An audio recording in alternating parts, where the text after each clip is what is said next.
Hello, আসসালামু আলাইকুম। কী অবস্থা গাইস? কেমন আছেন? এই তো আশা করছি সবাই ভালো আছেন। আলহামদুলিল্লাহ আপনাদের দয়ায় আমিও ভালো আছি। দেখেন আজকে কি ভিডিও নিয়ে আসলাম। সবজির বাজার উঠে নিয়ে আসছে আমার আম্মু।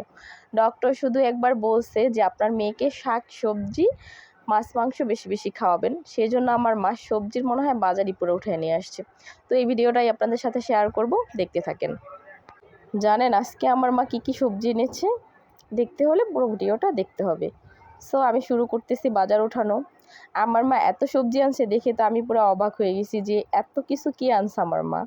এখানে আনছে টমেটো, তারপরে আনছে হচ্ছে পটল, তারপরে ছিল শসা, তারপরে ছিল বরবটি, তারপর ছিল মিষ্টি কুমড়া, তারপরে ছিল হচ্ছে পেঁপে, কাঁচামরিচ, আরও অনেক সবজি। দাঁড়ান উঠাইতেছি একটা একটা করে, আপনারা দেখতে থাকেন। এই যে দেখেন এখানে কিন্তু একটা কারকলও ছিল, এটাও কিন্তু আমার মা বাজার থেকে এনেছে।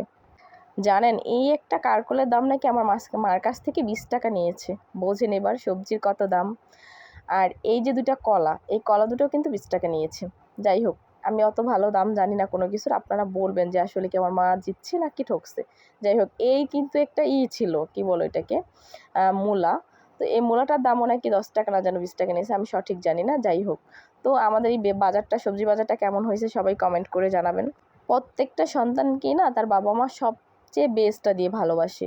যার যার জায়গা থেকে তার বাচ্চার জন্য তার বাবা মায়ে যথেষ্ট করে। তো যাই হোক, আজকে আমার মার বাজারটা এই পর্যন্তই। সবাই ভালো থাকবে।